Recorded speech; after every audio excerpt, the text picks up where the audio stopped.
Acompanhe a partir de agora mais um podcast do Preto no Branco. Programa de hoje: Batendo o Guizo, o veneno da política com Miguel Dias. Um oferecimento do Grupo Mantovani, investindo no presente, construindo o futuro.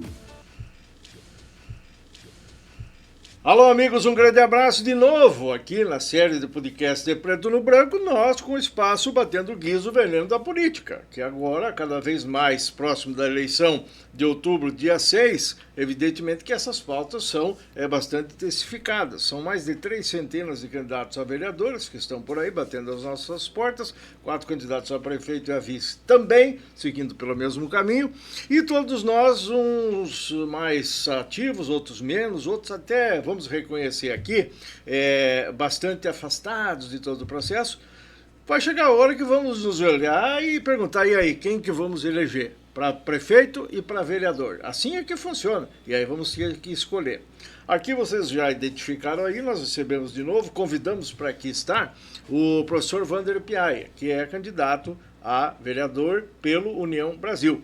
E, igual outros tantos que temos trazido aqui, buscando variar a questão partidária, viu, Wander? Trazer um de direita, um de esquerda, um de centro e tal. Não pode trazer todo mundo, mas para saber de como é que está a campanha, saber como é que está a cidade nessa véspera da eleição e como é que vai ser 2025 a partir de 1º de janeiro. Seja bem-vindo, como está a sua campanha? Muito bem, Miguel. É um prazer estar aqui, nossos ouvintes principalmente. Eu estou trabalhando dia e noite. Eu tenho uma história, né? Tenho grandes projetos, porque a experiência permite isso. E como economista, obviamente, eu posso trafegar em diferentes áreas, em diferentes setores, e também pela experiência que tive como vice-prefeito e como secretário de diferentes pastas. Então eu, claro, busco sensibilizar as pessoas nesse sentido de que eu posso ser uma opção e de que, obviamente, eu pretendo colaborar para um nível melhor da Câmara Municipal. Wander tem um nome bom já, consolidado, uma densidade boa. A gente escuta boas referências em relação a isso aí. Mas o momento hoje é diferente do momento passado. Eu não sei se o senhor concorda com isso. O senhor foi vice-prefeito, foi secretário, até prefeito já foi da cidade, lá no ano de 2004 que começou tudo. Né? Exatamente. Já levou 2 décadas. Exato. Não é isso? Exatamente. E as coisas mudam, o município muda. Pergunta, como é que está o município hoje? Precisa muita coisa? Tem que mudar a Câmara de Vereadores mesmo? Precisa mudar a Câmara de Vereadores e o município precisa de muitas coisas. Há uma certa lenda que se construiu de que Cascavel foi inventada nos últimos 10 anos, né? Nos últimos 8 anos. Não, de 2017 para cá. Exato. É um absurdo isso. É um absurdo, porque, por exemplo, inclusive eu acabei de fazer um prefácio para o jornal um livro dos médicos de Cascavel, e eu falava justamente nesse prefácio ontem sobre isso, provando com números o nosso avanço quantitativo, inclusive da questão populacional, e demonstrando que não é bem assim, não. Ou seja, se ela está nessa base hoje é porque houve uma base anterior que foi construída, muito sólida, que permitiu isso. Então algumas pessoas estão tentando se apropriar de Cascavel. Pessoas não, o atual prefeito, né? Vamos dizer isso, o atual prefeito, vamos dar o nome, Leonardo Palenço, que fala que não dá para fazer Cascavel voltar ao passado negro, ao passado de destruição, a um passado de terror. Ele até chega a adjetivar dessa forma. É um exagero, na minha opinião. Claro, eu dizer o seguinte, avançamos em muitas frentes. Claro, todos os prefeitos avançaram, né? E o atual prefeito tem seus méritos, obviamente, inclusive, já fui apoiador dele, né? Estamos nesse momento noutra coligação. Mas há muitas coisas. A gente não pode ofuscar o fato de que houveram avanços e que não temos problemas. Ao contrário, sim. Há problemas, inclusive, Miguel, que não foram enfrentados, que eu vou te dizer só Pois não. Da infraestrutura logística da cidade. Nós estamos correndo um sério risco de uma segregação da região norte e da região sul, porque não há projetos a curto prazo para você construir os viadutos necessários para escoar essa demanda de pessoas dentro da cidade. O que eu quero ser mais específico, por exemplo, daqui a 5 anos nós vamos ter uma nova medianeira dentro de Cascavel. Mas não há previsão de você construir grandes intervenções viárias nos viadutos de Cascavel, porque não tem projetos em andamento. O que tem é ideias. Porque estamos vendo isso. Não, é ideias. Não tem nada cronograma, dizendo tal data, está no orçamento. No orçamento que tem não que ser, tem nada disso. Sai, né? Se não tiver Aí orçamento, o discurso é que, por exemplo, está se esperando um novo processo licitatório, Sim. que também é uma bobagem, porque ele, primeiro, eu gosto do tema, que você sabe, fui um dos fundadores do movimento Duplicação pela Vida, já em 2010. Nós estamos falando ali da rodovia. Né? É, exatamente, das duas rodovias. Então, o que nós temos? Nós temos que refazer isso. Isso é uma questão de urgência. Porque nós vamos ter um problema terrível. Já temos um gargalo terrível no dia a dia. Imagine daqui 5 anos, quando eventualmente poderá surgir uma primeira ou 2 obras que vão desafogar minimamente. Então, urge, a gente tem que fazer isso para ontem. Porque o cidadão que está nos ouvindo tem que entender o seguinte, que segregando a região norte e a região sul, nós podemos ter, inclusive, um movimento que teve lá no final dos anos 90, que queria separar a região norte. E que só acalmou o movimento quando se fizeram aqueles viadutos de transposição. A região sul, daqui a pouco, chega um aventureiro e diz, olha, nós vamos ter que separar, ter uma prefeitura aqui, porque não dá mais para ter lá, porque nós ficamos isolados, e isso é muito sério. E também ele está atrapalhando, é um gargalo para as indústrias, para o comércio, para o fluxo de pessoas e de mercadorias nessas regiões. E só vai piorar. É um dos problemas que não foram atacados. É um dos problemas. Agora, a Câmara de Vereadores fala, o Executivo também concorda, que tudo é muito difícil, é tudo muito burocrático. Veja o senhor que se falar de BR, se falar dessas questões envolvendo essas rodovias aí que não são municipalizadas, não são municipais, não pode, porque a União não deixa, o DENIT não permite, isso Vamos desmontar esse discurso, Miguel? Vamos desmontar? Se o senhor for combinar com o povo, assumir a Câmara, vai ficar quietinho, vai apontar o dedo e dizer, não pode? Primeiro vamos desmontar esse discurso. Nós temos uma ação importante na Carlos Gomes, concordo muito bem, em que o discurso é que não se podia fazer, por exemplo, uma nova trincheira ali. A princípio, porque era domínio federal e tal, se fez a trincheira. Ou seja, basta a vontade política, porque existe uma demanda judicial que diz o seguinte, as rodovias federais é do DENIT e tal, não é a legislação do DENIT, não é do município. Porém, nas áreas urbanas do município, há pareceres jurídicos muito fortes, inclusive no Tribunal Federal, no Supremo, dizendo que isso, na verdade, trata-se de uma prerrogativa do município. Então não se pode esconder mais esses fatos, não é? Esse é um dos grandes problemas que nós temos, que vai se avolumando e que precisa ter um enfrentamento. E a Câmara pode fazer um papel muito importante. Porque se a Câmara tem posição, se ela tem um vereador que tem uma posição muito clara, que indica o problema e indica a solução, Miguel, na meu gabinete em 2004, 2005, quando assumi a CETRANS, eu tirei das gavetas um projeto chamado, que não era um projeto, porque era só um rabisco no mapa, que eu achava que era projeto, do contorno oeste. Eu tenho um orgulho danado disso, coloquei no meu jornal de campanha, porque se alguém vai dizer, pô, faça um desmentido, né? Desminta, desculpe pessoal, o professor aqui. Faça um desmentido disso. Eu, com os nossos transportadores, assumi a Câmara Setorial de Transportes e nós indicamos o seguinte: qual a grande prioridade? Desafogar lá, nós temos que ter, para o Mato Grosso, nós temos que fazer o falado contorno oeste. Eu fiz, junto com o Milton Podolak, com o Requião, tirando sarro da gente, dizendo que a gente não ia conseguir. E, claro, teve papéis importantes depois, tipo o seu Assis Gurgas e outros empresários, pegou o projeto, daí por diante foi lá para Brasília e fez. Mas qual é o problema do projeto? Não havia desapropriação. Tinha que andar ali onde é o contorno hoje, nós tínhamos que andar no meio da poeirão, das estradas, para descobrir como é que poderia ser o contorno, porque o que dizia que era um projeto, na verdade, passava dentro do Paulo Godoy. Tinha gente dizendo que tinha que desapropriar o Paulo Godoy, isso é absurdo. E aí eu falei, cadê o projeto? Achei que era uma coisa estruturada. Não tinha nada, era um desenho. Fizemos. Foi inaugurado 6 meses depois que nós deixamos a prefeitura. Não tenho a placa do Lísias Tomé, não tenho a placa do Vander Piaia, mas eu falo de peito aberto. Eu sou um realizador. Então, eu sei do que eu estou falando quando eu digo isso. Eu sei que o caminho das pedras é você ter o projeto, o caminho das pedras é o bom contato com o político, que temos hoje, porque eu sou do grupo do União Brasil, do Nelsinho Padovani, que está fazendo um trabalho extraordinário, e ele sabe que uma das demandas minhas, não a única, é essa. Então, eu tenho que dizer à população que meus projetos são macros, que eu estou enfrentando, enquanto vereador, vou enfrentar os grandes problemas estruturais da cidade. Só estou falando de um deles, tá? Posso falar de vários aqui. O tempo é curto, o senhor elencar aí, pode colocar não vai faltar oportunidade de falarmos, principalmente se o senhor combinar com o povo e assumir, porque daí vão ser 4 anos. Você vai ter tempo aí para trabalhar tudo isso aí. O senhor tem conversado aí, se dirigido às pessoas que o chamam, vai até os grupos, são os vários segmentos. O senhor é professor, historiador, economista e tal, então não falta pauta, né? Agora, a questão da Câmara de Vereadores, a avaliação que o pessoal faz, dizem que vai renovar mais da metade. Qual é o estudo que faz, número do União Brasil, frente à chapa completa que tem, né? São 22 que tem, é isso aí, Marca? Marcaiãozinho está ali. Marcaião está ali fazendo assessoramento para o Vander Piai.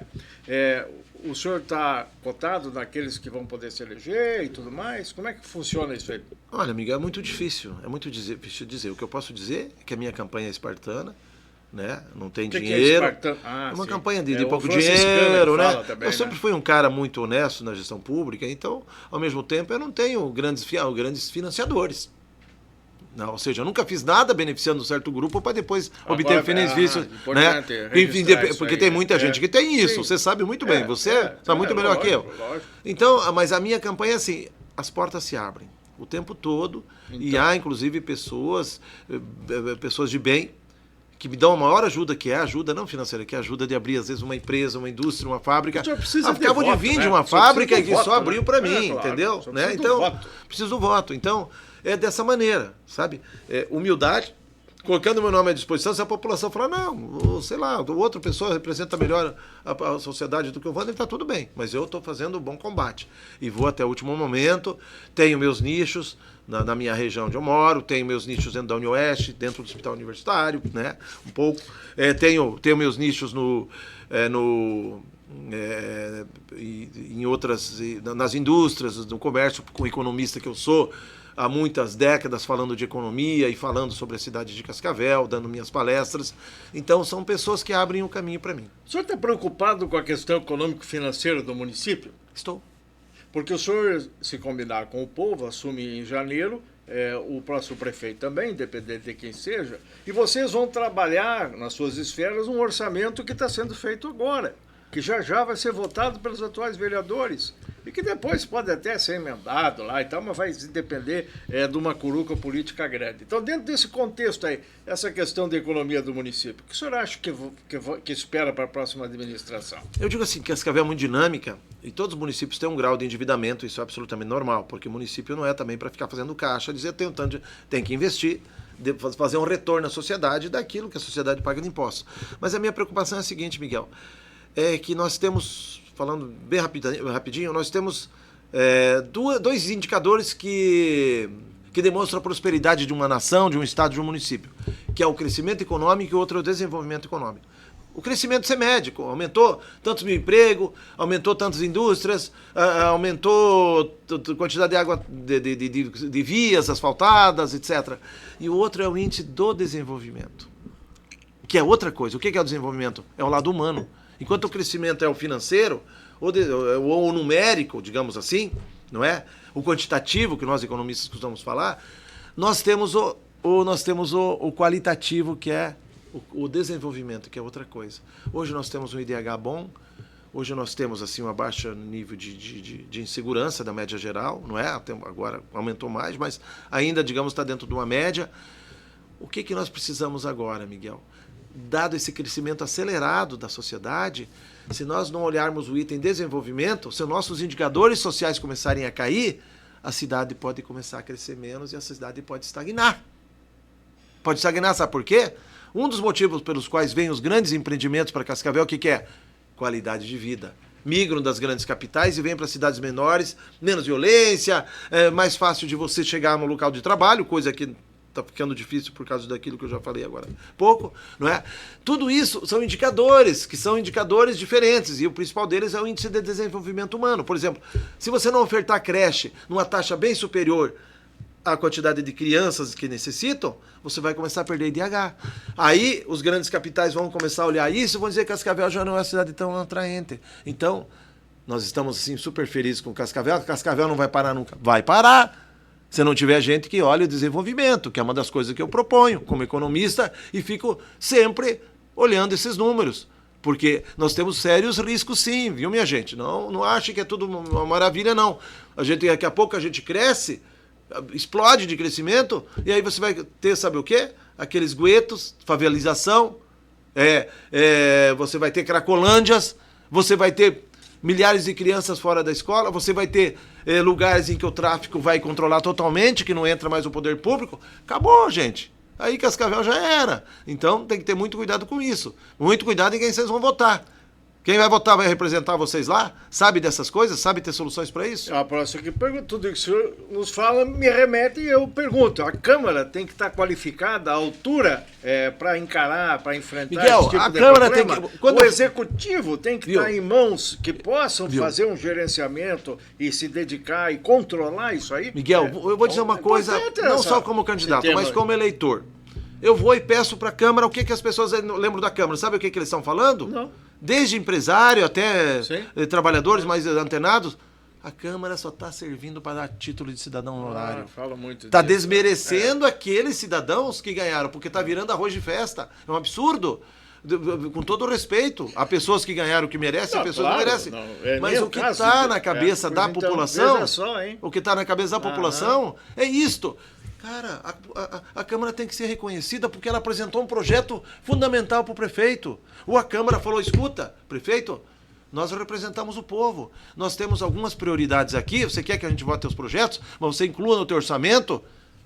Nós queremos que o ano que vem você apresente para nós como é que nós vamos evitar a segregação na região norte e na região sul, por exemplo. Como é que nós vamos resolver o problema dos viadutos? Senão a Câmara vai para outro caminho, prefeito. Sinto muito, mas nós estamos representando o interesse de Cascavel, não o interesse do Executivo. A Câmara tem que fazer isso, Miguel. A Câmara tem que ocupar um espaço que não ocupa. Ao final de contas, todo mundo diz que a Câmara é simplesmente subserviente ao prefeito, não, cara. É um puxadinho. Viu? Isso é um absurdo. Falam, né? Um puxadinho por isso da que prefeitura. eu tô com ganas, tô com sangue nos olhos de chegar lá, porque eu quero falar, gente, sim, vamos apresentar grandes projetos para a cidade de Cascavel, pelo amor de Deus, viu, vamos mostrar. Aqui nós não combinamos a pauta, né? Não. Só combinamos que não pode ser receita de bolo. Receita de bolo é lá na Olga Bon Giovanni, é lá na turma aí, né? Então eu lhe pergunto, o momento é de bastante agitação no meio político, acho que o senhor tem percebido, uma série de denúncias que estão sendo feitas. Não vamos nem falar de pessoas, de denunciantes, disso, daquilo. Não vamos falar de assuntos, né? O enriquecimento ilícito, ou malversação de dinheiro, ou propinodutos daqui ou dali e tudo mais. Independentemente dessa questão de denunciar, de provar e tal, que as coisas tenham acontecido aí, enfim, estamos aguardando para ver. Se uma CPI acontecer agora, que tem uma sendo proposta pela vereadora Lília para apurar essas mesmas denúncias que envolvem o chefe do Executivo, e passar para a próxima legislatura, e o senhor estiver lá combinando com o povo, o senhor vai dizer assim, eu não estava lá, não tem nada a ver com CPI e tal. Qual que vai ser o seu comportamento frente a esse tipo de situação? Ao contrário, a legislação anterior já foi. Mesmo que tenham vereadores que estavam na legislatura anterior, o legislativo tem o dever, a obrigação moral e mais constitucional de investigar. Isso é um dos grandes papéis da Câmara Municipal, Miguel. Ela não pode ficar indiferente. O que a Câmara tem que fazer, um filtro, porque ela não pode cair no mimimi, que é uma coisa diferente. Né? Tem que se ter a sabedoria de quem está à frente da Câmara, de que você tem que, por exemplo, peraí, tem evidências fortes, não é? Não vamos queimar o nome de alguém à toa, porque você não pode fazer isso. Você sabe como isso é perigoso. Mas tem evidências, tem documentos, tem pessoas dispostas a dizer, eu paguei propina, eu recebi isso. Aí a Câmara não pode fechar os olhos. Mesmo senão vai ser uma política Câmara não interessando. A Câmara vai ser covarde. A Câmara não pode ir daí, o cidadão tem que falar, eu votei naquele sujeito lá, olha que covardão, olha que sujeito.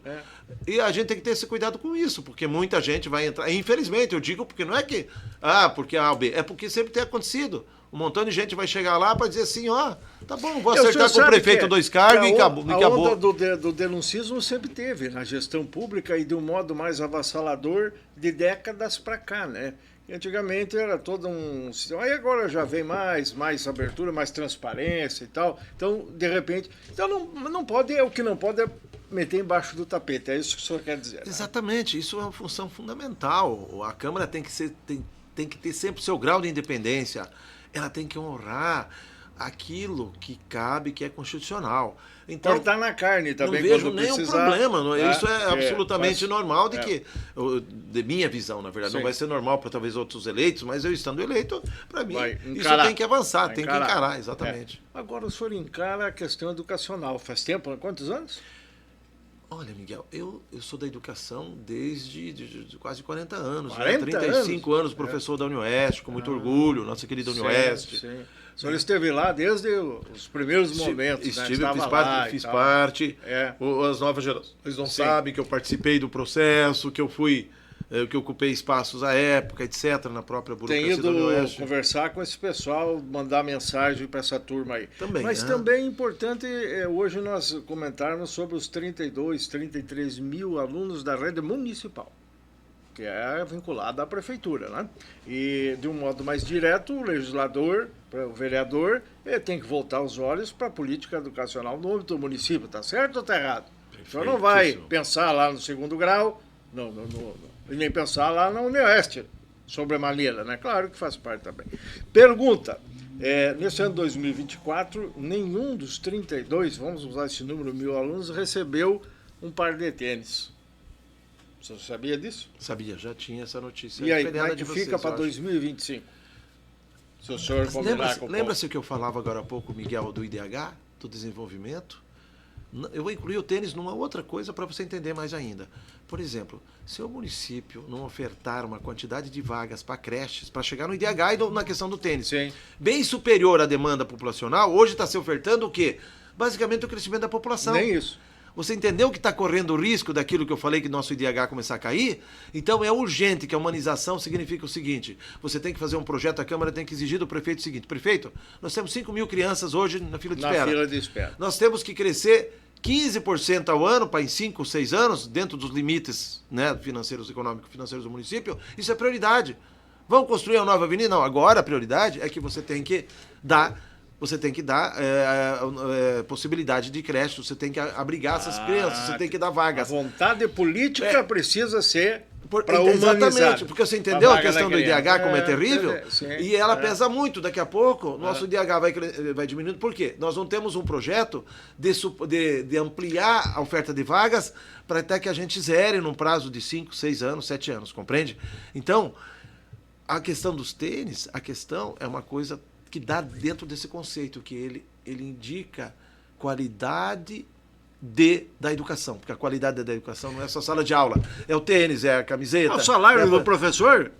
22% defasado. O senhor vai arrumar para a cabeça também, se não trabalhar isso, porque é uma das bandeiras do magistério eu sinto assim, colegas. Mas eu sinto, Miguel, vou dizer uma coisa, a rede municipal é um pouco insensível, apesar de eu ter tido espaço. Fui um secretário que fiz muito. Quem lembra na época, apanhei porque eu lembro. Por quê? Porque apanhei. Porque, na verdade, o sindicato era contra a nossa gestão, ele tinha uma questão política e eles estavam muito alicerçados e tal. Mas depois que eu passei, o próprio sindicato reconheceu que eu tinha sido feito um belo plano de cargos e salários. Eu tinha aumentado o percentual do índice, que nunca ninguém tenha feito, de 1 para 1,5%. Teve professor na minha gestão que recebeu um salário adicional, que ele dobrou o salário de até 100%. Uma minoria que já tinha cumprido, né? Mas chegaram até isso. Então é difícil, eu posso dizer, e os professores estão me ouvindo, é muito difícil, sabe, Miguel? Eu digo, cara, eu vou estar lá. Eu vou ser o cara de vocês, eu não tenho como fugir disso. E se tiver mais professor eleito lá também. Então eu juro por você, eu não estou dando meu foco para os meus professores, porque assim, eu vou ajudar, mas os professores... Palavra insensível. Pois é assim, eles são insensíveis ao fato de que você fez pelo ensino, pela educação, pode fazer e que você é o cara que tem o caminho das pedras para fazer mais, porque eu conheço uma coisa, queridos professores, e não menosprezando, obviamente, mas eu conheço um negócio chamado orçamento, eu sou economista. Quando a gente fala de aumentar o nosso plano de cargos e salários, a gente tem que convencer o prefeito da onde ele vai tirar e da onde ele vai...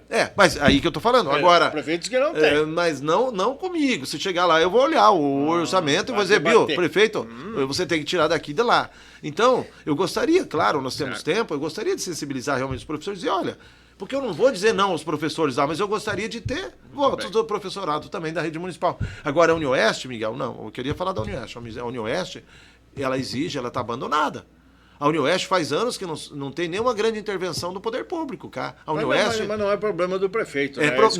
Não, é problema do... Claro, o entorno da Unioeste é problema do prefeito. As linhas as linhas de ônibus lá que estão defasadas, que precisam... Sim. Vou te dar um exemplo. As nossas clínicas da Unioeste que fazem um trabalho maravilhoso, fisioterapia, enfermagem e tudo mais... Você não tem pontos de ônibus que levem lá em frente. O que um cidadão que é cadeirante, por exemplo, ele tem que ficar num ponto que ela fica perto do supermercado. Sim, falta acessibilidade. Ele tem que andar 5, 6 quadras. Mas ou agora 7, vão resolver tudo lá com a nova... Não está incluso isso. É uma luta que tem que ser feita de representatividade efetiva, de alguém que efetivamente representa a Unioeste, porque tem gente que representa a Unioeste, mas o entorno está lá abandonado. Muito bem. Então a ideia é essa. Vamos pincelar o interior. Eu acho que você não vai muito no interior, né? Não tenho ido por falta de tempo, Miguel. Por falta de tempo. Gosto do interior. Sei, o problema crônico do interior é o mesmo de 30 anos atrás. É a questão logística. Claro que eu entendo isso e que vai ser um dos meus projetos. Eu estou falando da questão logística. Na prefeitura, o pessoal desfilava lá na sua frente pedindo igual. Então, a questão logística o que é? É estradas, em primeiro lugar. Tem que escoar a produção, o ônibus da escolar tem que passar. Nós temos que ter uma meta ambiciosa. Nós temos que ter uma meta ambiciosa para pavimentar no médio e longo prazo, não no primeiro ano. Mas nós temos que ter uma meta ambiciosa para pavimentar todas as vias arteriais, que são as vias principais do campo. Aí sim, nós vamos entrar numa outra fase. Totalmente. Então, Miguel, isso eu sou muito sensível. Não estou indo ao interior porque eu estou sem tempo, mas eu tenho essa sensibilidade. A nossa meia hora já está chegando. O senhor quer elencar algum assunto de um modo específico? Eu gostaria sim. Então, Miguel. pode levar à vontade. Eu gostaria sim. Há tantos assuntos, tá? Vamos escolher um aí, dois no máximo. Há tantos assuntos. Mas eu vou dizer um que me sensibiliza muito, tá?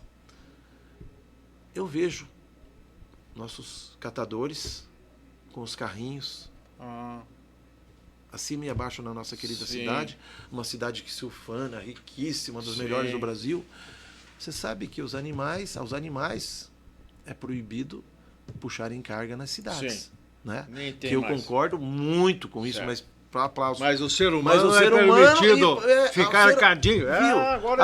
Aquelas mamães, cara, com 2, 3 filhos, empurrando idosos, magrinhos, sequinhos e tal. Viu? Escuta. Mas como é que resolve isso aí, vereador? Resolve. Combinar com o povo? Primeiro resolve porque nós já temos experiências em outras cidades do Brasil. Que são os carrinhos elétricos, em que a tração humana é substituída pela tração elétrica, a tração do motor, no caso elétrica, em que duplica ou triplica a eficiência do catador, porque eles têm o maior respeito, sabe por quê, Miguel? É uma categoria que faz um trabalho ecológico fundamental. Eles vão lá e catam, mesmo que você tenha uma grande empresa que cate o lixo separado, mas eles vão lá e catam a latinha que está lá no fundo, escondida na calçada, no mato. Preciso do dinheirinho, né?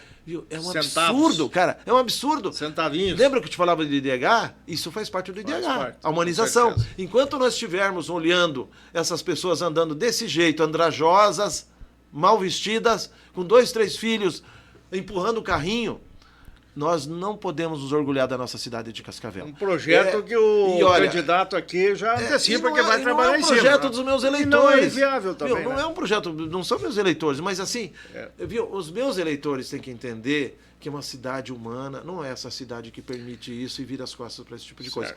Entretanto, eu tenho aqui uns 20 projetos no meu jornal, desculpe estar lá fora. O senhor, quando saiu da Câmara na última vez que esteve lá, eu estava sentado e o senhor falou comigo, eu vou ter que ir embora, terminou o período, né? O senhor estava substituindo o Santella, um mês. Né? Eu vou deixar encaminhado aqui 20 projetos. Eu fiquei quieto, né? Mas o senhor tinha mesmo, né? Tinha mesmo. Estão lá. Posso dizer de vários. Né? Pelo tempo, né? E quero recuperá-los, então, por exemplo. Eu digo isso para comprovar que o senhor tem material, tem conteúdo, né? Tem conteúdo. Para discutir no âmbito de um legislativo. Exatamente. Então tá bom. Já deu? Então, 2 minutos aí para o senhor fazer a preleção final, pedir para o Macanhão votar no senhor e tal.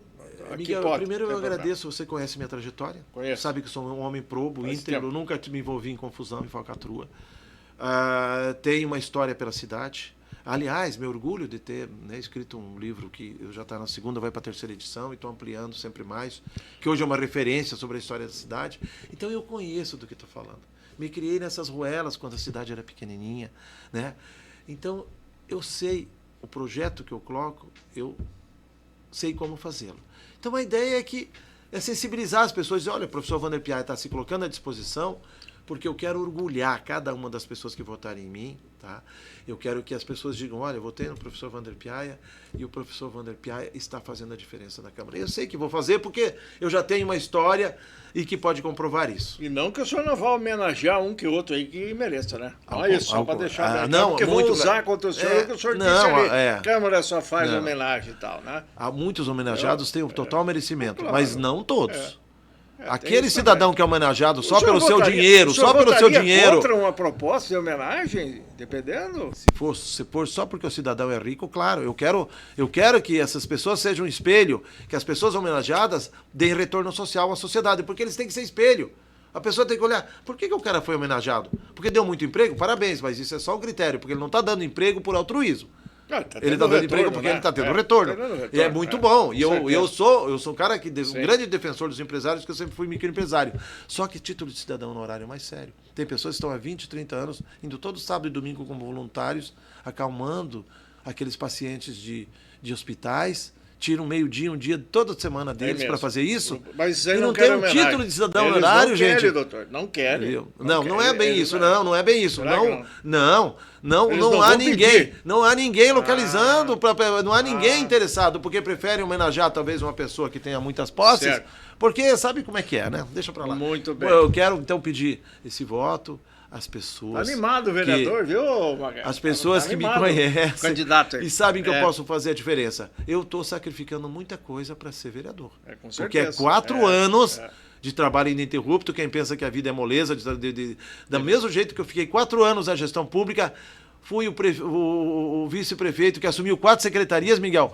O dia que nós tomamos posse, eu já fui nomeado secretário, presidente da Companhia de Trânsito, e saí no último dia como chefe de gabinete. 4 anos. Então, eu sei o que é isso. Eu estou falando que quem se propõe a trabalhar de verdade vai ter uma vida muito dura aqui pela frente. Mas é uma minha homenagem a essa grande cidade, essa cidade maravilhosa. A família está junto, que me acolheu, certo, a família, os filhos, eu sempre pergunto os isso amigos. Que é preciso, tá né? Tá tudo muito certo. Tá muito certo. Obrigado, professor. Boa sorte. Obrigado. Meu número é 44888, professor Wander Piaia.